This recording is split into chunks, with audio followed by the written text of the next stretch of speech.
if it takes that slightly south turn and comes towards us, what danger will we be on the northern side of it? Because right now I'm starting to see more frequent cloud-to-ground lightning. Well, certainly cloud-to-ground lightning. There appears to be a tremendous amount of precipitation immediately behind this wall cloud, so likely to be some hail coming across there, so you're likely to need to take a jog a couple of miles to the south. Beautiful structure here in the storm cloud. We're seeing over in this area a flanking line that is forming of clouds that are not nearly as tall, but then the main inflow coming into the storm in the wall cloud area, then leaning upward and to the right. Off in this area, you see the main body of rain from the thunderstorm.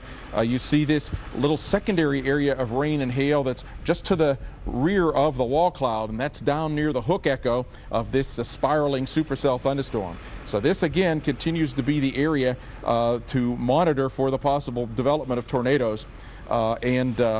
These areas are where rain-cooled air is being generated, and then some of that is revolving around behind that wall cloud and then coming forward. That area that you had been watching earlier with the little tail coming down and upward, that's kind of where that rear flank downdraft was spiraling along, and it was pushing up some of the air in the process.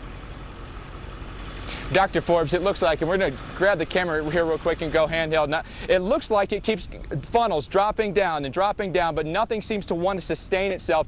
Is this a process that happens with supercells, that it can go through that off and on funnel until it finally decides it wants to, in its mature stage, develop a tornado? Yes, and in this case, I think what is perhaps happening is maybe the rear flank downdraft is a little cool. It's getting some heavy rain a little bit too close here to the wall cloud.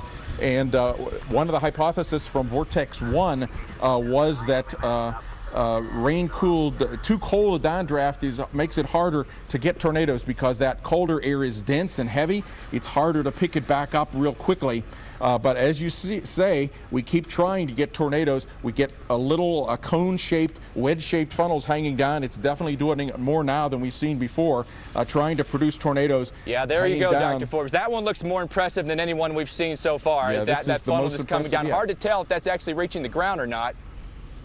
Yeah, especially with the rain curtains behind it there, it's hard to tell. What you would be looking for would be down near the ground, a little debris cloud kicking up. But with the rain in behind there, it's hard to get a clear gradient of what. Whoa, look at that one now. Nice little funnel cloud. There we go. I think we've got something now, Dr. Forbes. We're very close to, I think we're probably, it's hard to tell because of our vantage point here. We're several miles away. This entire storm is moving towards us. We've obviously got a funnel right now, the most impressive funnel of the supercell so far.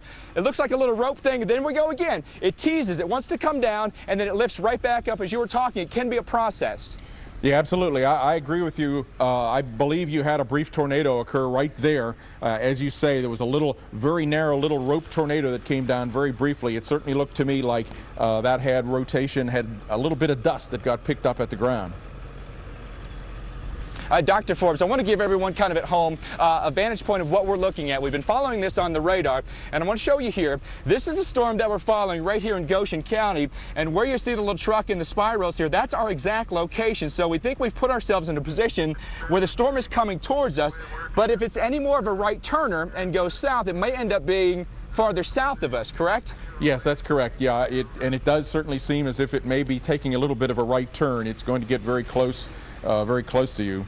It's amazing how fast these evolve, because even in that minute, you see the rain shafts have lessened a little bit. We still continue to have that little bump that's coming down. And so now with those rain and hail shafts lessening a little bit, I wonder if a tornado will be able to pop down sort of in this weaker precipitation area. It's certainly trying. Dr. Forbes, if I look off to the left of where we've been watching the funnel, what exactly is taking place here south side of the funnel over here? It just looks like debris clouds or something to me. I think that's a flanking line. I think what's happened, Mike, is that rear flank downdraft has, in behind the main wall cloud, has pushed southbound about this far, and so what we're getting is some of the warm air being lifted up. In other words, the rain-cooled air comes in across here, and some of that warm air is being lifted up over top of that. So that's the southernmost extreme of the rear flank downdraft, and then it's spiraling forward a little bit off to the right and trying to re-enter the wall cloud. And that process of recirculation of that rear flank downdraft is a key theory to Vortex 2 of how the tornado what forms in what's obviously already a storm that's rotating aloft, but how does it get that rotation right at the ground? How does it make a tornado? And that's what the atmosphere is trying to show us right now, right in front of our very eyes. This, though, appears to be a little bit of what we call an HP supercell, a high precipitation supercell. We do not like to see that much rain right by the wall cloud. We'd sooner have it ending right here instead of right immediately in proximity to the wall cloud. Dr. Forbes, when I look at the area that we've been looking for the funnel, if I look just to the right, this looks to be the nearest part of the storm to me. There's obvious spin here. There's obvious cyclonic rotation. Is there a possibility that ahead of that storm we could see another funnel? Is this not an area that we would watch for a tornado to form? Yeah, absolutely, Mike. As this rear flank downdraft pushes forward, it puts out a little gust front, and there can sometimes be little brief tornadoes, sort of shaped like narrow water spots, like elephant trunk shapes. Well, there we go, Dr. Forbes. There we go. I think we've got the tornado there it is. now. There's a tornado. I think this is touching the ground now. You have it. There it is. It's on. There we go. We've got a all the way to the tornado. ground. This is Goshen County, Wyoming. There it is. Vortex 2 has a tornado.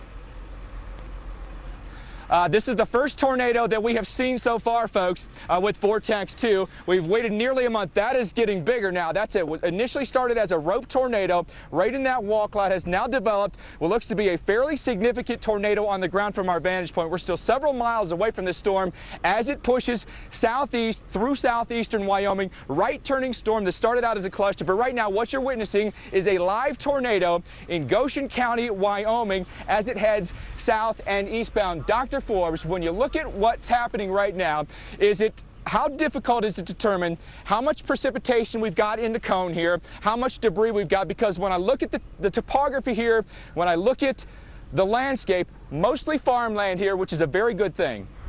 Yes, absolutely. I don't see much that looks like debris. I think it's moist air and some dust. But obviously what you have, Mike, is pretty much a wedge tornado that is in progress there. It grew wide, much wider, just in seconds as we watched it. A good example of just how quickly a tornado can change. And amazing, Dr. Forbes, as we were talking, because it looks like each time it gets more intense as each funnel wants to come down. It looks again like it may have lifted just a little bit again, but I'm wondering if now we're going through a process where it's really starting to mature now, and at some point we're going to get a fairly significant tornado that lasts for a while on the ground. Yeah, well, at this point that funnel is so close to the ground, Mike, that I suspect that what is happening is that it has tornadic winds on the ground, but it may be moving over meadows with no dust and no debris to pick up. And so there now, obviously, it is back to the ground. So I believe you have a fairly wide tornado wind field on the ground at this time. Dr. Forbes, some of the radars that want to sample this tornado, the W-band, especially the Ka-band radars, they want to scan very close to the ground. What is the advantage of scanning so close to the ground and not higher up through this tornado? Well, some of the other radars will be scanning higher up. The critical areas, of course, where people get damaged, where buildings get damaged, are right down in those lowest 10, 20 feet above ground. And so that's a very critical area in the tornado. The flow comes in and then turns very rapidly upward. It's called a corner flow area, and that's where all the damage takes place, the winds turning from horizontal to vertical. Obviously, we have a tornado on the ground here now, beginning to perhaps pick up a little bit of debris there at that little protrusion came out the right side. Dr. Forbes, what I've noticed, though, over the last, we've been on this for about 25 minutes or a half hour or so, I haven't noticed a significant advancement towards us with the tornado. I feel like we're at a very safe distance here, and has it slowed down at all? I can't really answer that question. I've not been able to, I've been perched here at my telestrator without able to really look at the radar, so it certainly was not moving too fast to begin with. You were mentioning, though, that the forward speed was relatively slow, though. It was around 15 miles per hour. Once you start to see a funnel form, can a supercell itself almost remain stationary? Yeah, certainly they can sometimes close themselves off, and perhaps even the tornado remains stationary, and then a new one leapfrog out ahead of it. So we're seeing a pretty well-defined little band of clouds here coming out now that may be a little bit of rain-cooled air that has pushed around the front side of that tornado and up to its north side and then wrapping in behind. Sometimes you can get another tornado, probably not this instant, but next 15 minutes or so,